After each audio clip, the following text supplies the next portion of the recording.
What's up, YouTube? It's Dankbot003. As you all know, we have arrived at the Tier 0 format post-Magnificent Mavens. And yesterday I went to my locals and we did a double box for first place tournament. And I went undefeated in 5 rounds. So today I want to bring you guys the deck profile, explain some of my choices, and just kind of explain what makes this deck like so broken. As you guys can see by the title, I played Ishizu Tearlament, the best deck. If you have access to this deck, why not play it? It is the best deck. But what I can say, it is a very skillful deck to play. You definitely need to know what you're doing. If not, you are going to misplay a lot and you're going to lose a lot of games if you don't know what you're doing. So that's kind of one thing I like about this format is, you know, the better players are going to shine more. You're not going to be getting sacked as much as previous formats. It's definitely a very skillful format. So without further ado, let's get right into the deck profile. So I'll start with my tier monsters. Of course, we are gonna max out the tier monsters. Not really much to explain here. They're just so broken. 3 of each of them. And next, we are going to get into the cards that make this a tier 0 deck.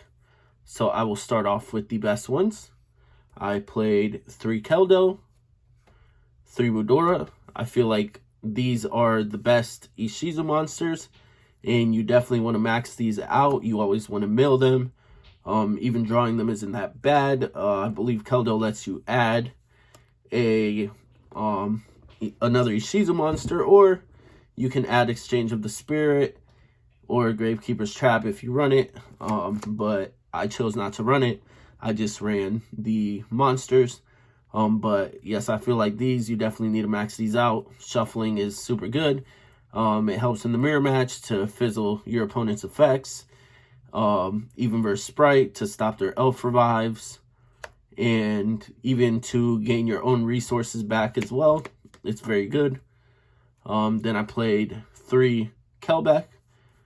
He is the male 5 for each player. He is also a hand trap. So if a card is sent from your opponent's hand or deck to their graveyard, you can summon this card and bounce a monster. That's why I played 3 of this. It comes up in the mirror match at times.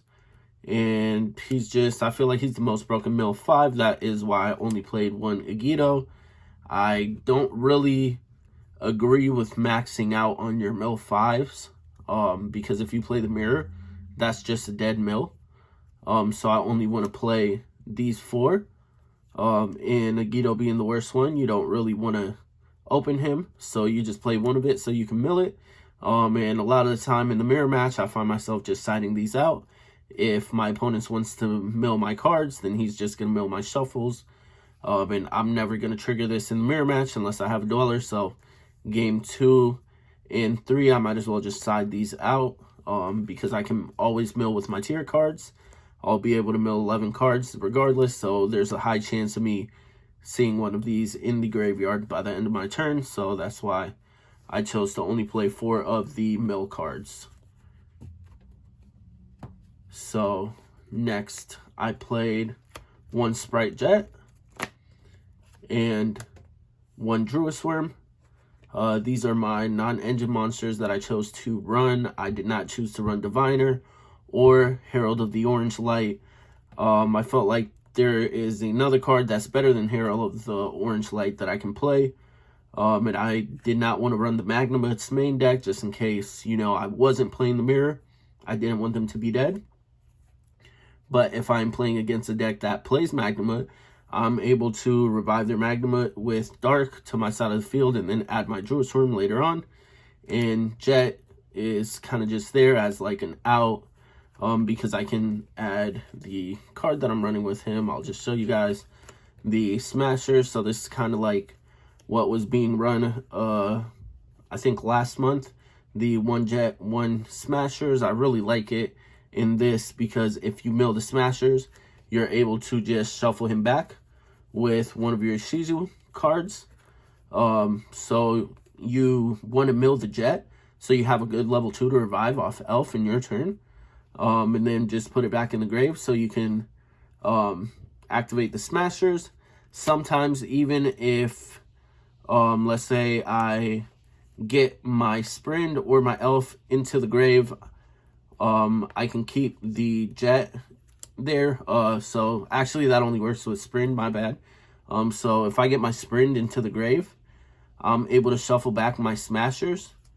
And because I banished Sprint for the Smashers, so I can shuffle back my Smashers and then later on with elf revive jet, add Smashers again and be able to resolve it again by banishing the jet. So sometimes you're able to activate Smashers twice. It's a Mystic Mine out. It outs a lot of the tier cards that you don't want to send to the grave by card effect. It also outs Avermax, which I was a little bit scared of because there's not really any outs in my extra deck. So I just chose to main deck the out. And this is just like, you know, never dead because you can just shuffle the Smashers back into the deck. Drawing jet really helps out a lot, and it helps your end board, so that's why I chose to play those over the other cards. I understand that Diviner is pretty good and you can go into Baron, but I didn't really see myself milling a lot. I never want to mill blind, so I never like want to open Diviner and have that be my only play. Even though it's arguably better than opening just the jet, but I never want a Diviner send blind, and I don't want to play the extra deck slots for the Baron and the Entis, because that's just 2 spots, and I feel like my extra deck is already very tight. So next I played 3 planet along with the 4th planet. Then I played 3 Scream. I really like Scream. It's a really good mill. It also is a really good opener because it helps you get the shuffles into the graveyard. Next I played 1 Heartbeat for the Mystic Mine. Just in case anybody was playing the Mystic Mine, I want to have this out in there along with the Smashers. So theoretically I have 2 outs because if you're not playing this package, you have a really hard time outing the Mystic Mine if they have more than 1 copy, because if you don't have the Heartbeats and all you have is the Shuffle and Perlerino Pop, then you're gonna probably lose to Mystic Mine. So I want to maximize the outs to Mystic Mine while also having the versatility to be able to out other cards. So technically I have 3 Mystic Mine outs that I can set up turn 1. So I really like that. Next I played the 1 Instant Fusion, double Super Poly. I feel like 3 is just too much. A lot of people are ending on non-super polyable boards, but I still feel like sometimes it can come up. And even in the mirror match, if you are able to dueler your opponent, or if you have a Medora, you can normal summon a tier and then super poly your opponent to start playing and be able to stop them from triggering what you fusion summoned with. So I wanted to have at least 2 because it helps clear boards. Also, it helps clear the Bisted boards. Let's say your opponent opens 2 Bisteds. That's already a free Garuro right there and a draw. So I chose to run just 2 of those. I don't really want to maximize that, but I did maximize 3 Forbidden Droplets. I chose to play these over the Herald of the Orange Light because I feel like this is just a better card, because you don't need to see an Earth Fairy for it to work, or any fairy. And you can also send your Ishizus with it and trigger them. You can stop Dweller. You can stop the Baron de Fleur. You can stop Rukalos, Toad. That's why I just feel like this was a really good choice for me, and it worked 1,000 times better than when I was testing the Herald. Who knows, maybe in the future I might play Herald, but for right now I feel like playing Triple Droplet is just like the best option. Then for my last spells, I played 2 Talents. I feel like Talents is just too broken right now. At least 99% of the time your opponent is going to activate a monster effect in your main phase, whether you're going first or you're going second. If you see Talents, there's a 99% chance you're going to resolve it, especially in the mirror match. It is just so good because you can take your opponent's tier monsters and link them off. So yeah, that's why I really like that. Then for my traps, I just played 1 Solic, 1 Crime. I never really felt like I needed more, because if I do end up milling it, I can just shuffle it back into the deck. So I'm never really worried about that. And since I do run Heartbeats, I can just add them back from the grave to the hand as well. So I feel like just 1 and 1 is enough. Crime is just a really good counter trap. And that is it for the main deck. Next, I will go into the extra deck. So I played 1 Kaleido Heart, 1 Rukalos. I feel like that's pretty standard. And I only played 1 Kitkalos. I feel like if you play well enough, you're always putting this back into your extra deck, so you'll always have access to it. The only thing that really hurts about running 1 is if you get it banished off of the Fenrir. But a lot of the time, the way that I built the deck, I have a way to get it off the field if it's targeted. So I feel like just 1 is enough, and you're really going to be winning with your other cards as well. And I didn't want to take up too much space in the extra deck. I just feel like 1 of each is good enough. Next, I played the 1 Dragostapelia, 1 Garura, 1 Muddy Mud. I feel like these are just standard, not really much to say there. I only played 6 fusions. Next, for my XYZ monsters, I did play the Zeus because I'm playing the Time Thief Redoer. I feel like that's just really good. Also, if you're playing the Baguska, it's really good. Baguska is really crazy because when you get shifted, 9 times out of 10, you're playing against Flunder or Exo. Excuse me, guys.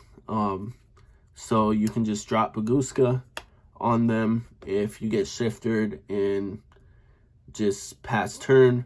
By the time it gets back to your turn and you detach, your monster is going to go to the grave. So it's just like really good to just finish the shifter effect.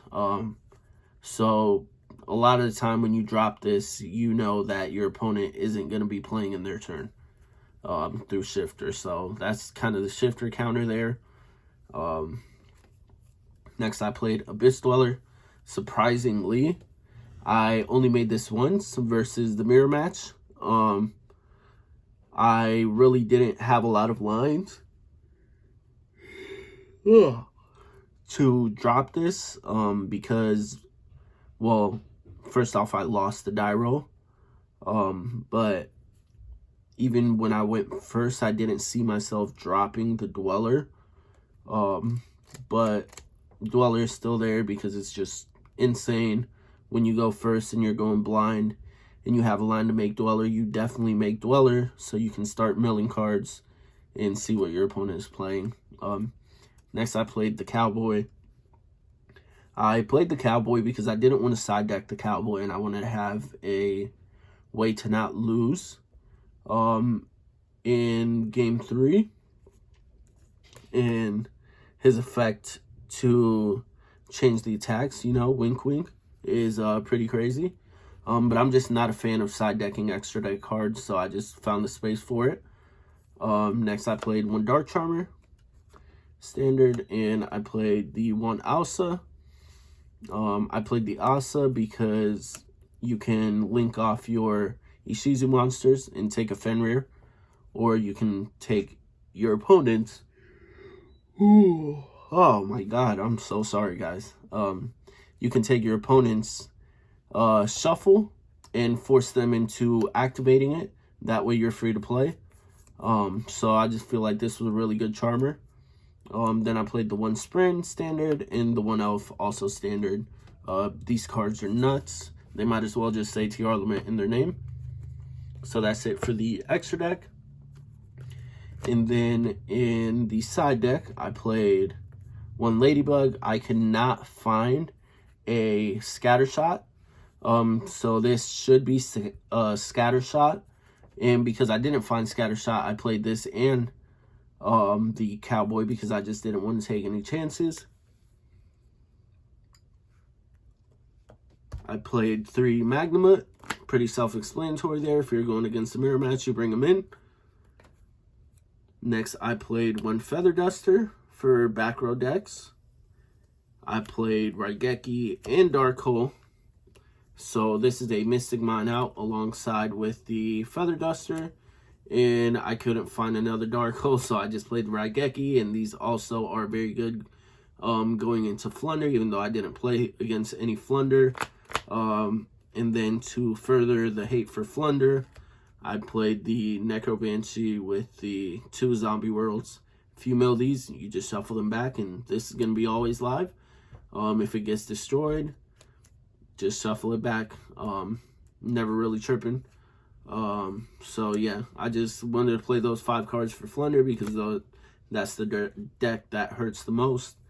Then I played 3 Sanctum along with a Scythe because it's FTK, and a Lancia because if I know my opponent is playing evenly matched, I can bring out Lancia if I don't draw it with the Sanctum and tribute it off and chain to the evenly match and keep my board. So it makes my opponent waste their battle phase. So I feel like that was really good. That's it for the side deck. This deck is definitely very powerful.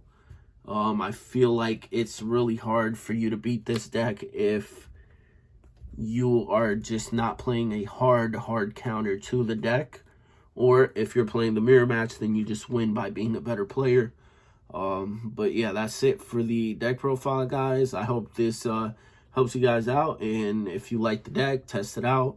All that good stuff. Leave a comment.